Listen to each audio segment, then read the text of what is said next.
Good morning and welcome to the Brick by Brick podcast with Ronald Paulius. I am joined here with a special guest, had him on for a previous episode, and he was kind enough to stay a little bit longer. I met Paul Rink first time a couple weeks ago in Arizona. We were there for a day with Pace Morby. Had a great time, went paintballing. Then we later spent the rest of the time at Pace's house and met his family. And so I asked Paul if he would come and share a little bit about being a business owner and taking the leap in that way. And we have an episode where we talked about the different challenges he's faced and the mindset shifts he's had to make. And now I want to just take the time to hear some reflections on and about his day with Pace. I'm excited about this because everyone's taken something different from the 24 hours probably really 18 hours or something to that effect that we spent with Pace Morby. And so I'm excited. Thanks again, Paul, for Yeah, joining. no problem. Let's dive right into it. This will be a shorter episode, but that does not mean there will not be good nuggets. And so let's jump into this. Paul, when did you first hear about Pace Morby? Honestly, from our previous podcast, one rental at a time. He was one of the guests that Oh, okay. came on his channel years back, probably about 2.5 years, 3 years ago, probably closer to 3 years now. And he came on the channel a few times and started talking about creative finance. And I've always had more of the mind to go look for more than just one way to do things. So I started listening to his YouTube channel, and probably within 6 months, I joined Gator Lending, one of Pace's Okay. program. That was gosh, 2 years ago now. About yeah. Okay. So 6 months. Why did it take you 6 months to join Gator? There's a price tag on it, you know. So Gotcha. I think I ended up spending close to $4,000. Gotcha. Okay. So I like to listen and really hear who the person is that I'm listening to, and feel them out and see if that's somebody I want to follow and put money into. And Mm-hmm. the biggest thing that actually made me get into Gator wasn't Pace.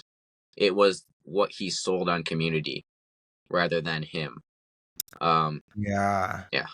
Yeah. Okay. So to talk about that, let me ask this. Did you, when you were first listening, following, and watching him on YouTube, did you think this guy was a scam? Initially, no, because I had so much trust in Michael Zuber from One Rental at a Time that he Got doesn't bring on people that he thinks that aren't upright and doing the right thing.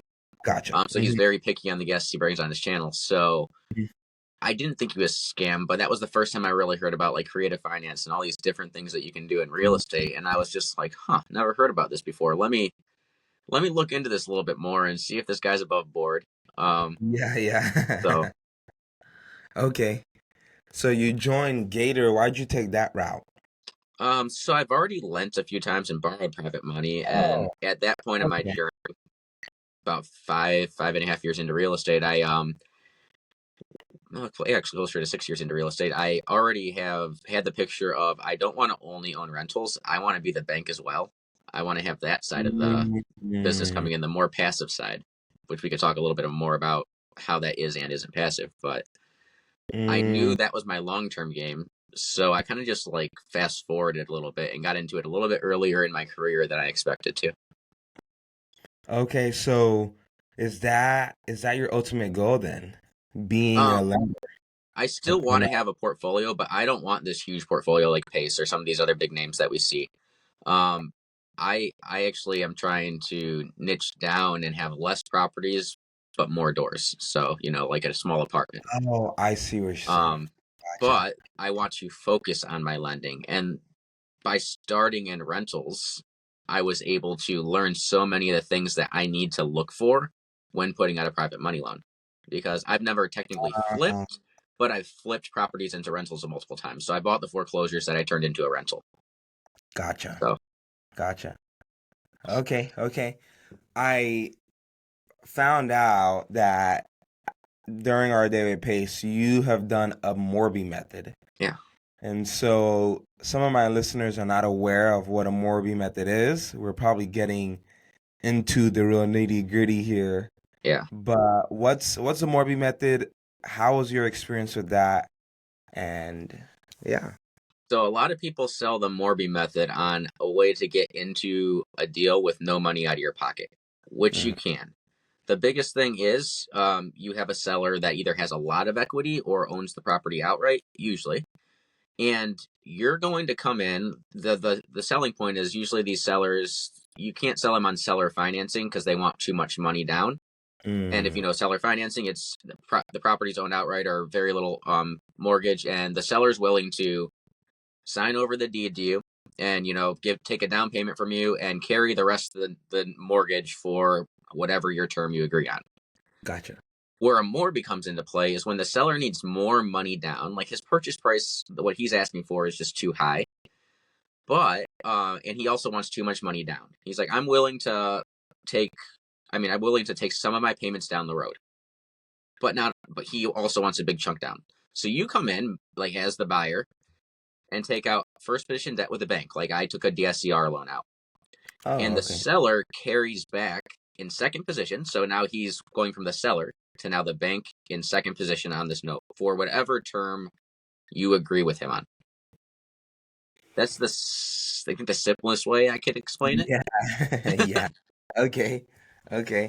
So the Morby method you've done, it how was it? Could we what lessons have you learned so far from it? And this is probably too early to ask, but was it worth it? Still trying to figure out if it's worth it, and I can tell you a lot of lessons that some I were red flags I looked over when doing this deal.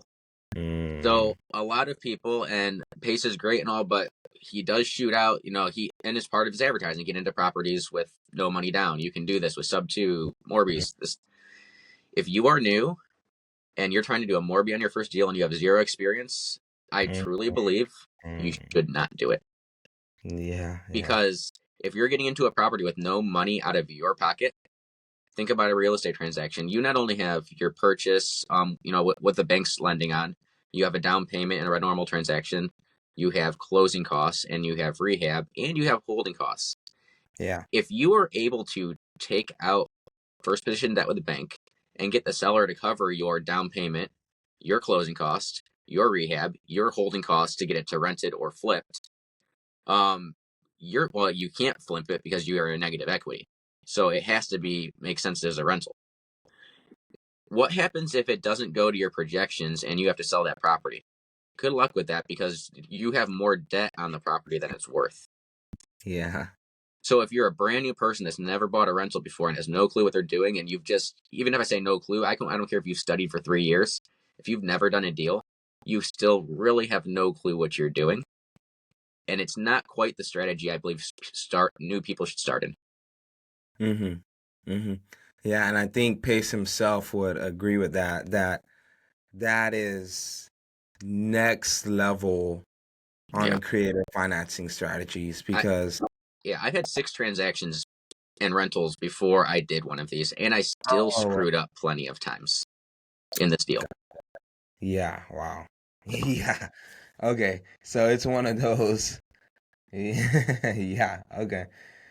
So getting into our day with Pace here a little bit, how did you win your day with Pace?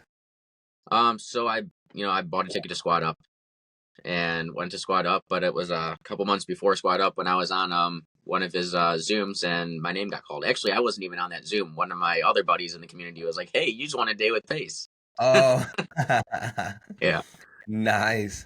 So it was a random pick from yeah, random pick. the Squad Up Summit. Yep. Oh, nice, nice, nice. Okay, okay. So going into the actual day, what were some of the lessons you learned while we were there, just chilling at his place, listening to the podcast while we were with him? Um, so it was really cool just to see. I'm gonna say this: how the other side lives. Like he is just so much above just everybody that was there. Um, but he doesn't act like it. He's not. He Yeah, doesn't act like he's better than you. yeah. Um, just seeing that, like seeing his house, seeing the like we went paintballing. Was it my preferred activity? No. Did I have fun? It was okay. Like it wasn't like I'm like, oh my gosh, this is the best thing in the world. I know you crushed it. So you had a little better experience paintballing than most of us. Um, but like just being able to meet so many new people. I already knew a few people that were there. Mm, Um, and ran into more people at Pace's house that I know and I see him multiple times a week that I wasn't expecting to see there. mm. So it was just a kind of a surreal experience. I had a good time. I mean, I'm glad I went out. Yeah, yeah, yeah, for sure. Me too. Okay. Were there any unexpected lessons or takeaways from the day that caught you by surprise? Well, I would say at the start I wasn't thinking we were going paintballing. Yeah, yeah, me neither. um, but I just really wasn't sure how the day was going to go. And when we got back to the house, there was like we really didn't have like I would say a plan. Like he had a plan for us, but it was mostly just there to network. Yeah, Um, big I time. didn't know we were going to go down to the studio. By the way, his basement, everybody calls it like the dungeon. Some people call it like the dungeon. I'm like, you walk down there, it's anything but. You have all these rooms that, Yeah. like, I know Jason and Jamie Kim were down there, and like we got to go back down to the dungeon. I'm like, really? Like, this is awesome down here. Yeah. um, Unexpected. I don't know if there was anything that I wasn't like would say unexpected because I didn't even know what to expect. So I didn't have Oh, expectations coming in today. I'm like, I'm gonna go. I'm just gonna play it by ears and just go with the flow. yeah, So yeah, yeah. Nice. After spending time with Pace, what's the next big step you're taking in your real estate journey? And how did the day with Pace influence that decision? I don't know if the day with Pace really influenced my decision on my next step. It more clarified, or I would say just made like I'm staying on track of where I was. Yeah. One of my questions, because they asked questions before we came, um, and the biggest thing I had was like he has so many opportunities in front of him. How do you focus on what you do?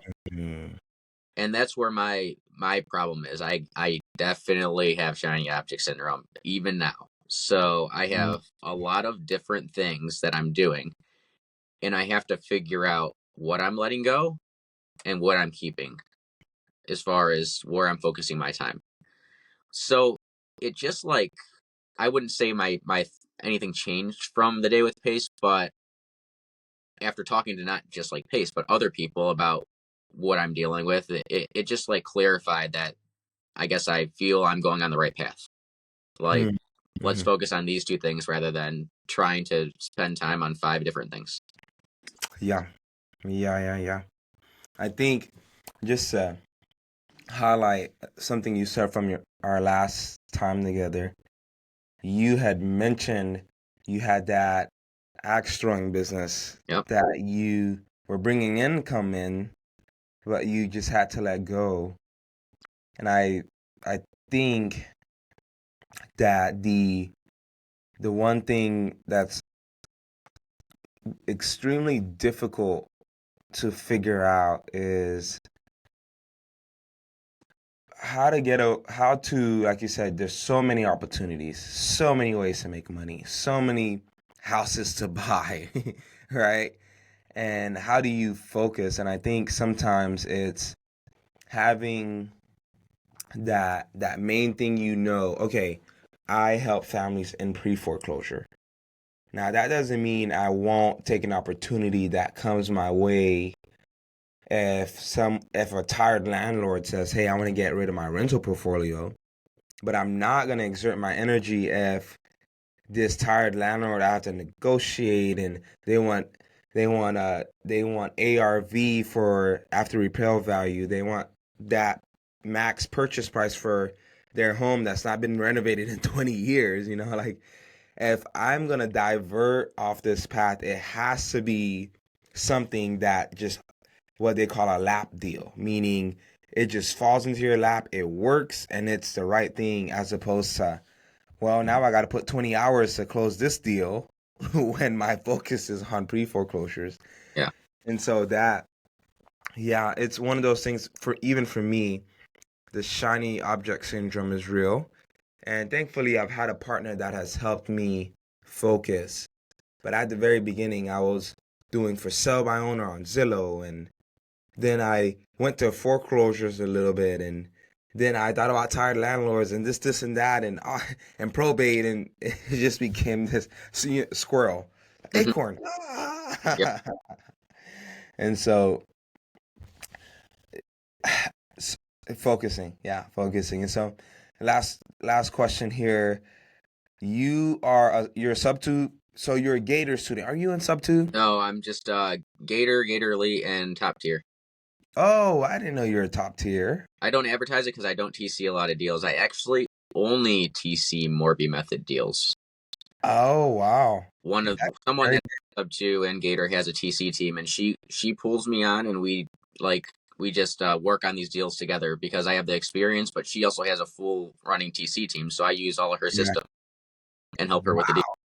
deals. Yeah, that's very niche. That's very niche. Awesome, awesome. Yeah. So you're a Gator and you're wanting to do more deals. How can my listeners get a hold of you? How can they bring you deals? How can they, if they have a Morby method they want to do, how can they get in touch with you? Um, Paul_Rink_house hacker on Instagram. Look me up, Paul Rink on YouTube. That's my YouTube channel. And those are the best two ways to get a hold of me.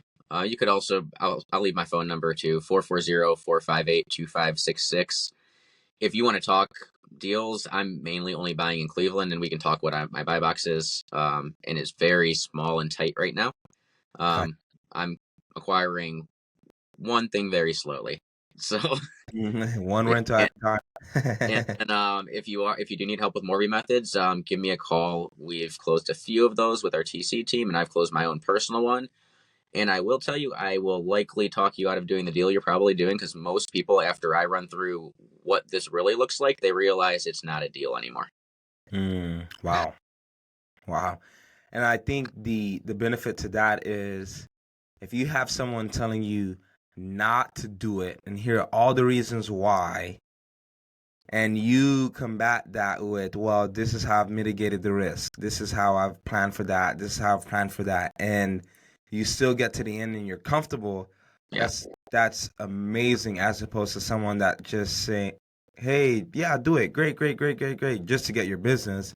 Yep. And later on you find out, well, the way you thought you planned to mitigate that risk wasn't really thought out. And so that's awesome. Yeah, and a lot of people realize this, but some don't. When you hire a TC, we usually collect half deposit up front. That's non-refundable. Because you're working, we're working. Our hours have to get paid for. Um, Mm. and I don't want people coming and Morby method TC is more expensive than just like a private money loan or an EMD because it takes a lot of time. So these deals are not quick, and there's a lot of moving parts. So like we put 30 to 40 hours of work between our team into an average Morby method deal. Wow. So it's not quick, and it's a lot of communication and back and forth and making sure the right people hear the right things. So I would love to take everybody's money that calls me, but I only want to take on deals that I think are going to close. Mm. Yeah. Yeah. Awesome. Awesome. Paul, thanks for joining the podcast. Thanks for giving me the opportunity to interview you and giving of your time, the most Yeah. precious resource we have, the only resource we cannot get back, buy back. And so I really appreciate that. And my listeners do also. And so as we close today, I'm asking my listeners, what's that one thing you're doing this week to build the future you're wanting brick by brick? Well, I'm straightening out my problems at my pad split down in Charlotte, North Carolina right now. That's my main focus. And I do have a private money loan that's going out. So those two are my main focuses right now. So Awesome. yeah. Awesome. All right. Well, thanks, Paul. Thanks for being here. And listeners, do what you got to do to build the future you want. brick by brick. Thanks, Bye bye. Ronald.